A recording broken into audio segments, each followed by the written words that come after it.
He is head of international business development of Facebook. Is that right? Yeah, so take the stage. Thank you. Round of applause. So I was here last year and spent some time with you. And I'm very happy to be here again. Because I must say, I love this country.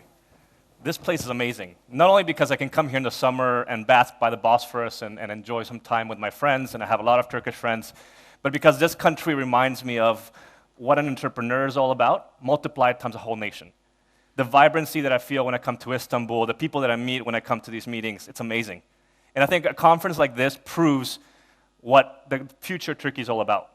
People taking risks, people actually creating companies, people actually engaging with millions of users and creating businesses that are viable.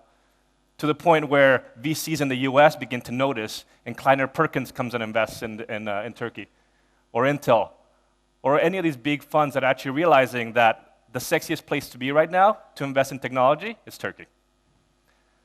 So last year I came and I talked to you about social and about how Facebook was trying to extend the reach into Turkey. And I talked about an interesting fact about the local market.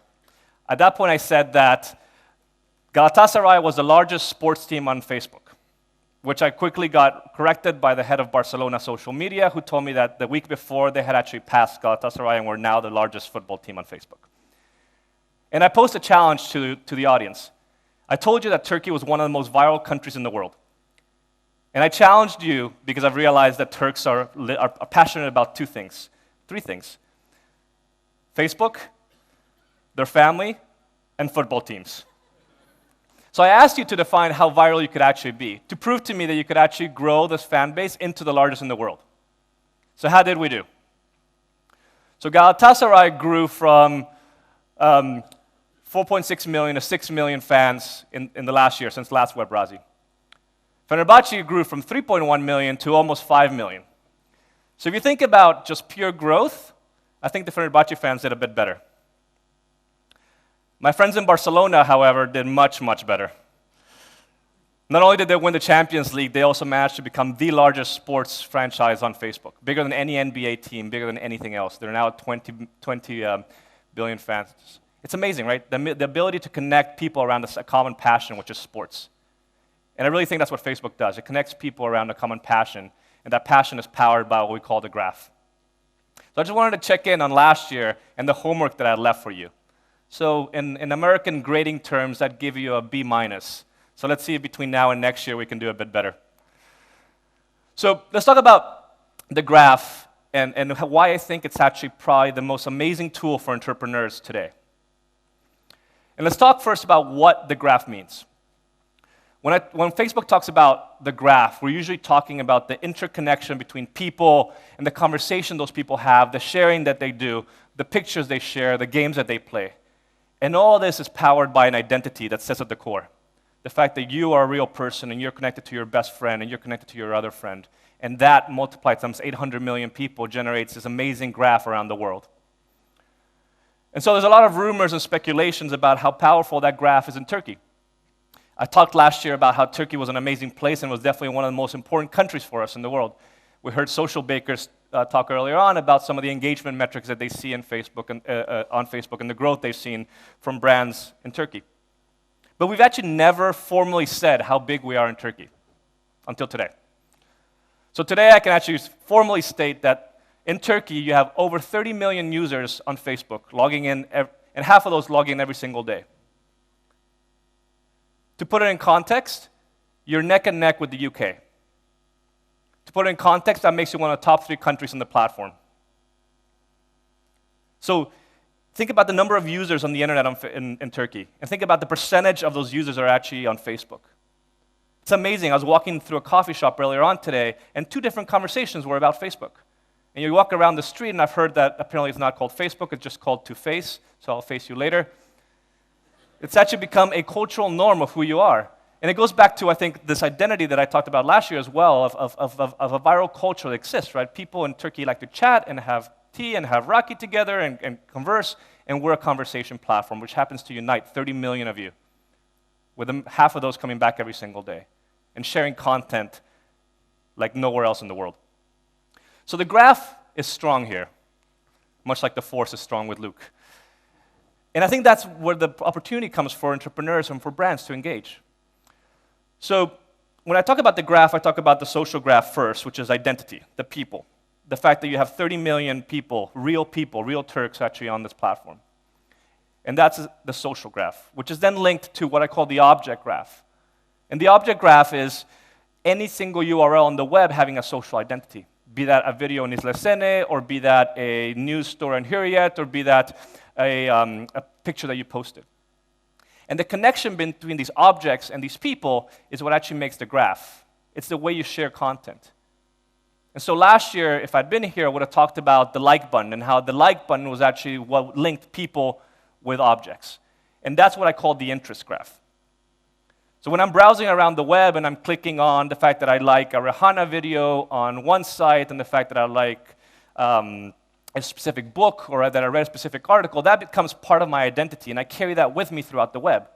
When I log onto a website with Facebook identity, I share all of that with the site.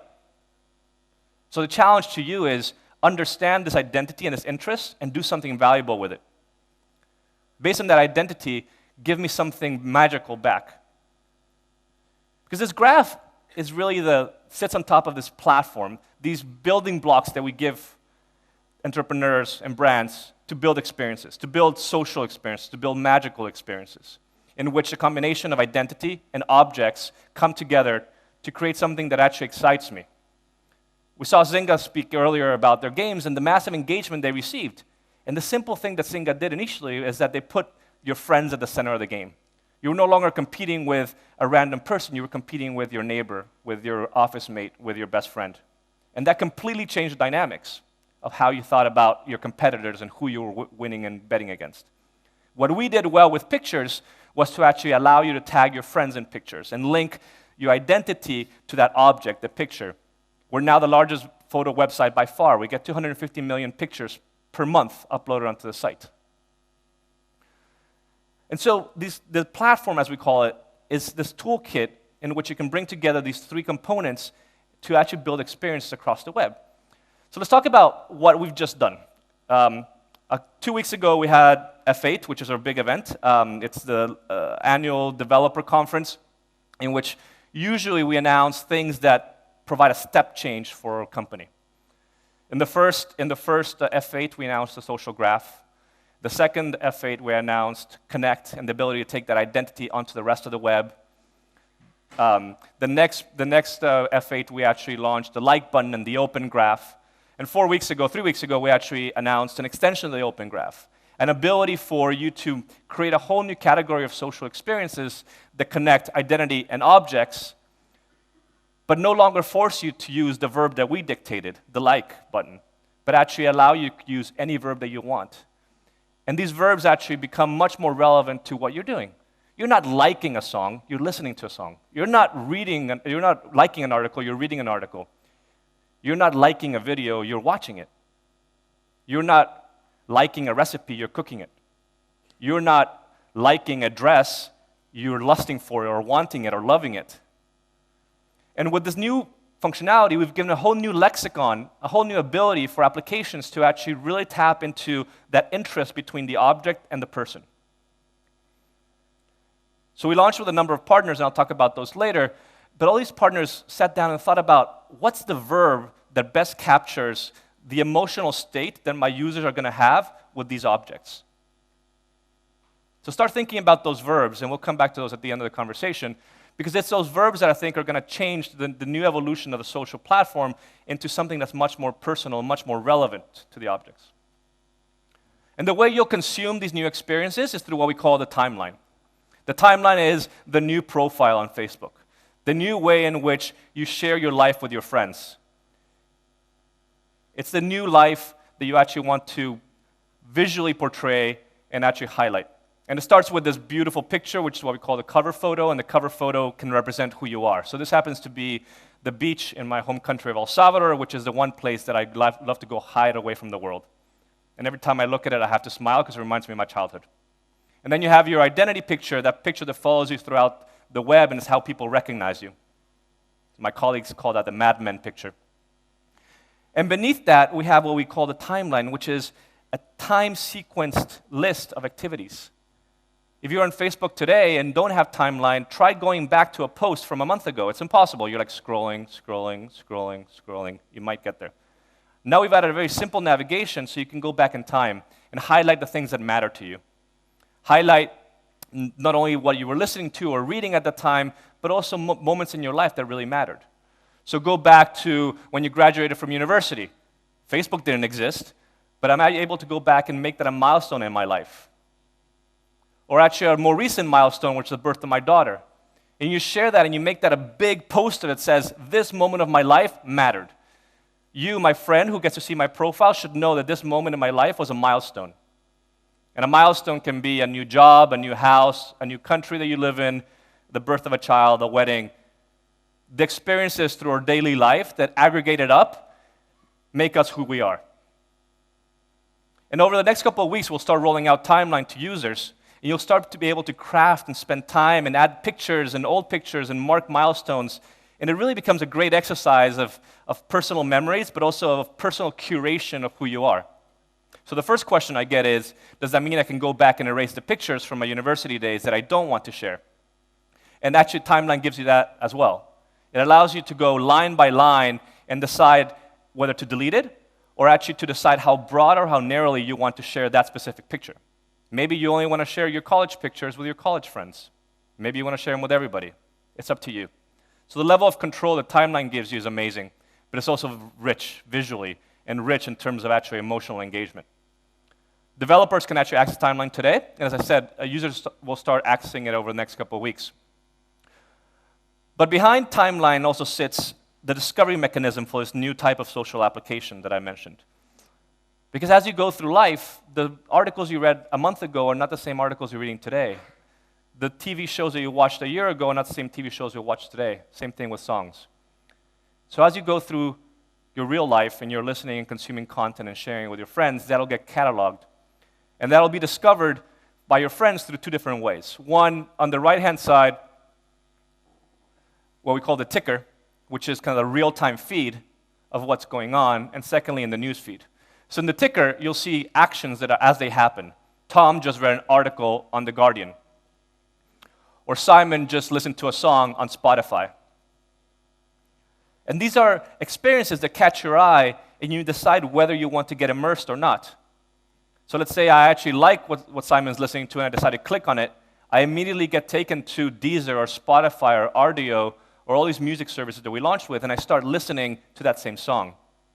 And I start experiencing the content that my friend just shared in a frictionless way. And as I listen to all these songs, and I go across the web, and I listen to various albums, and I build my own playlists, I share this with my friends, and this gets aggregated over time into these beautiful profile units that actually show what music I was listening to on Spotify in October. So if you actually look at my profile, it turns out that you can probably figure out that I like dance music. And that's who I am. That's my identity. That's who I share. And I decide who I want to share this with at an application level or an individual line item level. Last weekend, I was using my Spotify mobile application, and I ended up listening to a lot of kids' songs for my little kids. So all my friends on Facebook all of a sudden got spammed with kids' songs. You know what? That's actually part of my personality. That's what I do Saturday mornings. So that's what I decide to share with my friends. And think about the curation and the beauty of discovery that you'll have through this medium, and how you'll actually be able to go back in time and discover what songs you might have liked a year ago. There's a couple of, obviously, the issues. Spotify is not in Turkey, or Deezer or Rdio are not in Turkey. I think today, Deezer actually announced that they're going to come to Turkey pretty soon, so you'll be able to experience this yourself. But it's actually amazing as how you engage and connect with service in a whole new way, and how you discover this content in a whole new way. So at F8, we really worked with the whole internet. The partnerships team engaged with hundreds of companies to work around this, and we actually launched with close to 100 partners that built experience on top of this social functionality. And Tume, who was here earlier on from Nokta, was especially proud to have a picture of Mark Zuckerberg with the Isla Sene logo right behind him. And you know what? I guarantee that Mark Zuckerberg actually knows who Isla Sene is. Because A, I've talked about it enough, and B, he just sees the amount of engagement that users in Turkey have sharing content onto Facebook from the site in Turkey that nobody had heard of before. So there's a reason why that logo was on that stage. They're one of our great partners. They build stuff with us in a very fast way. They experiment, they're willing to break stuff, and at the end, they build beautiful services that you engage with on a daily basis. But we had 33 European partners, which out of 100 is not bad, from newspapers to video sites to music services, who all built these social experiences that you can now interact with. So let's talk now about the power of the Turkish graph and how we've been engaging with companies here and how we've actually been amazed at the amount of innovation and the amount of risk-taking that I alluded to before. How the viral nature of your culture actually leads you to engage with content and share very actively, and how the fact that we are 30 million strong means that a lot of distribution happens. So I want to show you some examples of how the distribution of Facebook, of the graph, has benefited some of our partners in Turkey and some of the things they've been doing on top of the platform. You heard about some of these earlier today. Some of them might actually be new. So let's talk about Peak Games first. I came here last year and I looked at my logs and I saw Farmville and I saw some other Playfish games, and I saw this thing called OK in the top 10 games in Turkey. I have no idea what OK. I had no idea what OK was at that point. But obviously, it's something that all of you know, and it's actually something that's specifically Turkish. And somebody had been smart enough to build an OK game for Turkish users.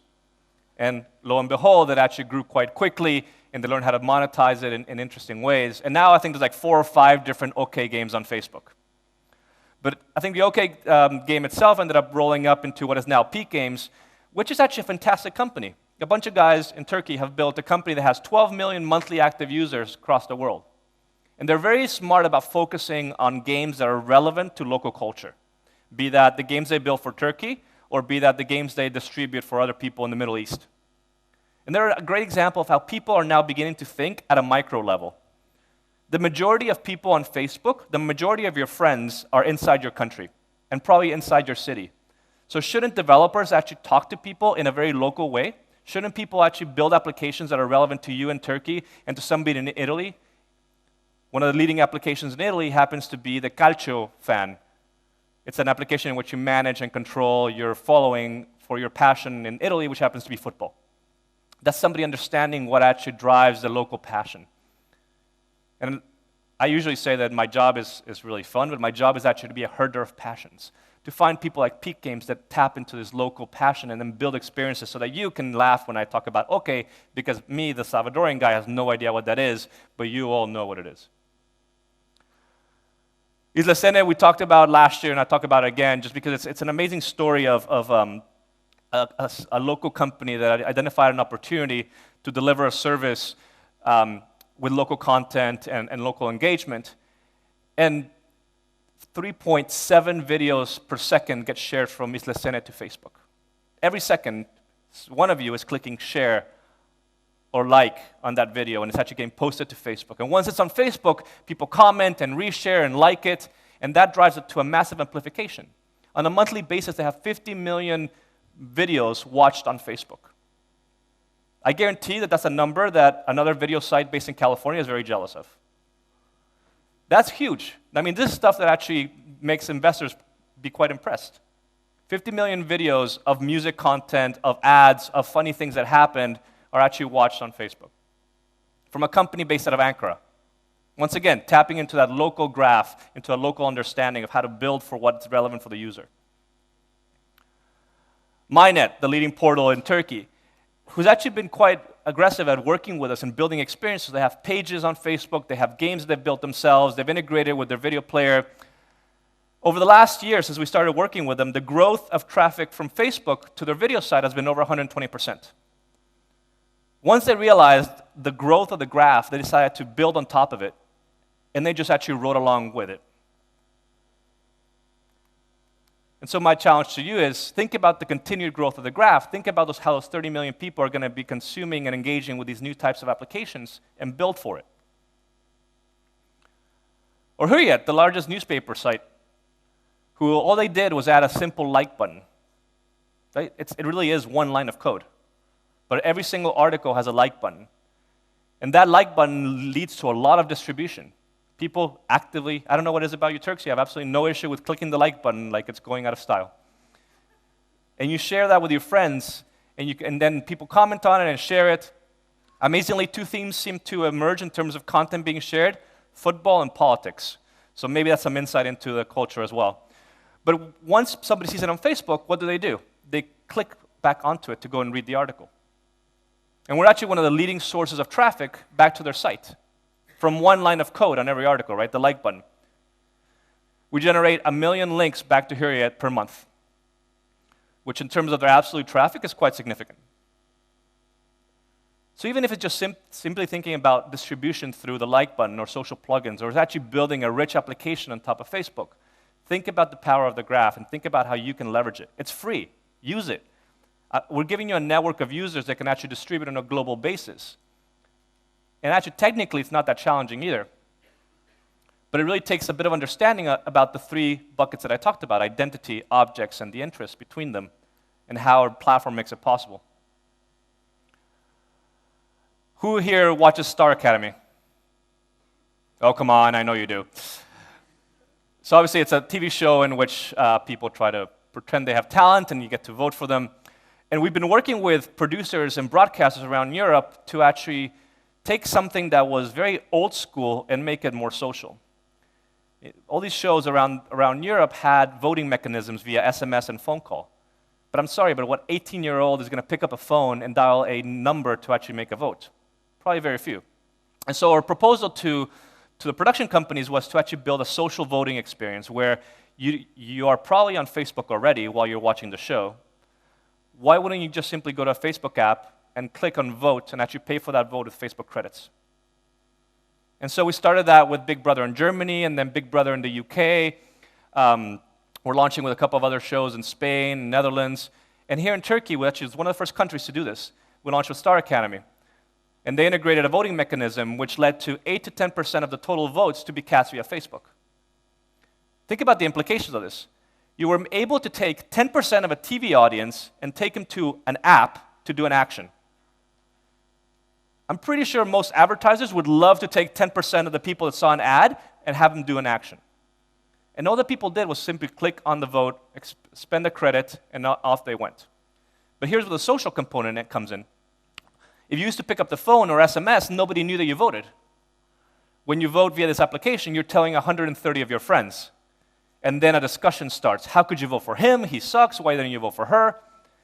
And that really becomes engaging. And then they click on and they vote as well. So the best part of this is that this 10% of votes is incremental. It's actually not cannibalizing other channels. It's actually creating a new set of voters that would not have been captured if it wasn't for the graph and the platform that we provide. And I'm really excited about some of the stuff we're going to do around engagement with TV shows over the next couple of months and over the next year, because I do believe that we are a companion experience to how you consume television. So I talk about the graph, and I talk about the Turkish graph, and hopefully bringing it home and showing you examples that you've interacted with makes you understand how this is relevant and why you should be excited about it, and why we are excited to come to Turkey and work with you. I think, let me see, last year, October. So last year, the platform team, the team I represent in Europe, was me, which means I was pretty busy. This year, we've grown up. We have people in London and Spain and Germany.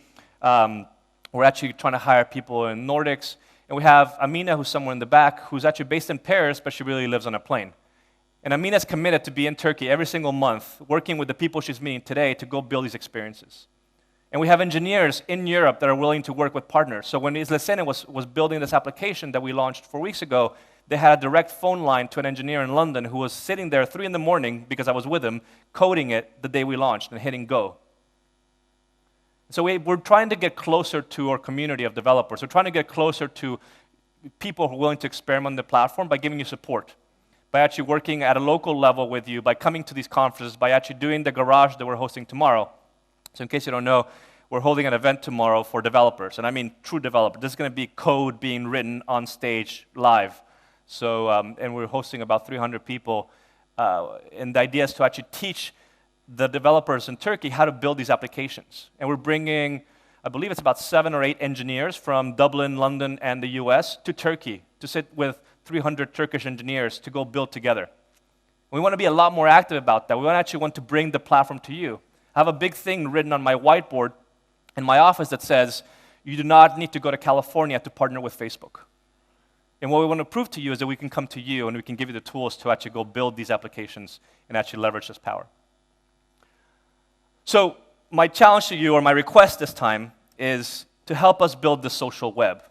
We talk about a web that is tied to people and identities, a web that is tied to connections between objects and the interest graph. And this web is actually both on Facebook.com, but actually on 7 million websites and applications throughout the web. And I'm asking you guys to actually help us build that for the Turkish users. How do we tap into those 30 million users to actually get them excited and actually give them these magical experiences? So the secret, I think, to how we go build the social web is 3 things. The first is own your objects. Think about what your object is. So in the case of Isla Sene, the object is their videos. In the case of Peak Games, the object is actually the farm or the OK game or the game itself. In the case of an article, it's the article itself. In the case of a brand, it might be the product. What is your object and how does it exist on the graph? And make sure that you own it. Make sure that when somebody's talking about your brand on Facebook, they're talking about the one that you control so you can talk to them back through a Facebook page or an application. Secondly, leverage identity. There's no more frustrating thing in the world for me than to actually go into a site that has Facebook login, to click login, and to see hello Christian, and nothing else happens. If I'm willing to share those information about who I am and what I care about and what my passions are, shouldn't I get something back in return? Shouldn't you actually do something because you know that I'm a Galatasaray fan? Shouldn't actually that be top result instead of actually hidden somewhere behind? Shouldn't you, because you know that I like David Guetta, maybe show me a video of David Guetta that actually is on your website?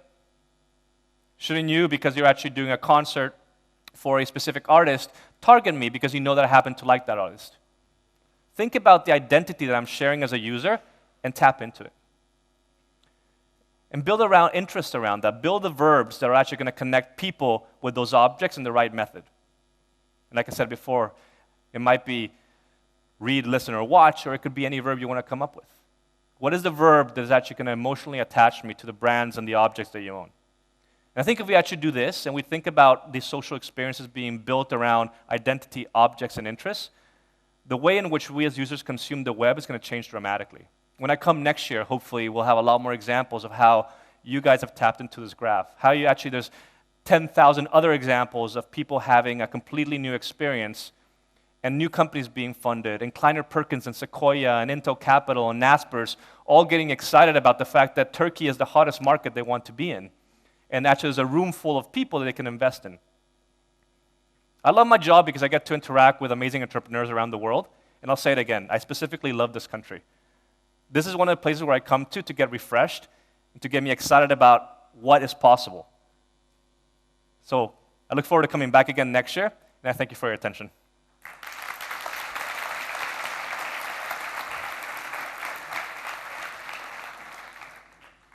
I'll let the boss decide whether we can do a question or two. You can, of course you can. Okay. This is the last session and the stage is yours, so do whatever you like. All right, I'll leave it up to you. If there's a question or two you want to ask, I'm happy to answer them. If not, I'll be around for a little bit longer. Some lady in the back waving wildly.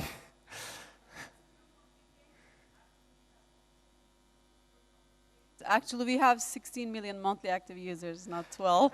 16 million, not 12. Hey, you gave me the stats, so I didn't say it. They were all there.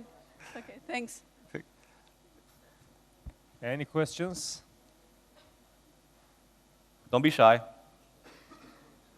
Yep, over there. Yeah, there are 1, 2. Oh, you said don't be shy, and I saw 5 hands up in Somebody the air. told me that Turks are not very public, like people don't get up and give speeches at weddings, and they're more like private people. I disagree. At least my Turkish friends are not shy at all. Yeah, go ahead, sir. Whoever has the mic. Go ahead. Hello. I've got a, not business related, but a personal question about Facebook. Yes, ma'am. You've recently introduced marking friends as close friends or acquaintances, inevitably similar with Google Circles. What does Facebook expect from the users to go back to a couple of hundreds of friends to mark them one by one, or how it's going to change the Facebook experience. You've recently mentioned that with the timelines introduction, you would be able to choose which set of friends to share particular images or videos or posts, anything on your timeline, but does Facebook expect us to go back and mark our friends and classify them? Of course not. No, so what she's alluding to is something that we launched called Smart Lists. We used to have this notion of groups, which, yes, you literally had to go and add people to different groups, and I did that for 1,000 friends. It takes a long time. So no, we actually thought we could do a better thing about it, and we created this notion of Smart Lists. So on your Facebook profile today, you actually have grouping of friends into what we think are some groupings that you might actually consider. So people that you work with based on company, or people you went to university with based on the university you went to. And you can actually merge lists or actually create new ones. Or for example, I have a group that's called Work Do Not Share. And that group does not get to see pictures of my kids, or they do not get to see some of the stuff that I do on Facebook. So you can both create a group, but we've actually helped you by actually creating these smart lists. And once you have a list, you can simply select, I want to share songs from Spotify with everybody except the work group. So I think there's going to be an education around how you can curate and how you can really control, but the tools that we've launched over the last several months give the user a lot more control at a macro level and at a line-by-line item level about how they want to engage and who they want to share with. One last question, perhaps? Whoever gets to the mic. Okay, there's two questions. In the back and then up front. The button is the like button is okay, but when do we use the dislike button? The dislike button. I always get this question. We're a happy place. It's all positive. So there's no dislike button, right? Effectively, you're stating a positive affinity between you and an object. The dislike button is actually not liking at all or unliking something. And then with the verbs that we've allowed you to do with the new Open Graph functionality, you can actually create a number of different verbs on what you want to associate with. Just note that we have some verbs that we're not going to allow, and you can probably assume which ones they are. They're usually bad words. But we are actually trying to get new people to connect in different ways with objects. I don't think we'll ever launch a dislike button because it's effectively not the association we're trying to drive between people and the objects. Okay. I'll let the guy with the mic choose who in the front gets it. I'll be blind. She's dying to ask for a question. Okay. All right, ladies. Hi. I'm sure you're aware of the concept of auto-like. Here in Turkey, we have something called auto-like, right? In Facebook, you can go and have people like your thing. I'm curious as to what's Facebook's position in respect to this auto-like thing. So I don't know it actually. You So don't know? Okay, it's better if you don't know that. Maybe, yeah, don't talk to my policy people about it. Okay. Good, I think we're done. Thank you so much. Again, I look forward to next year. This country's amazing.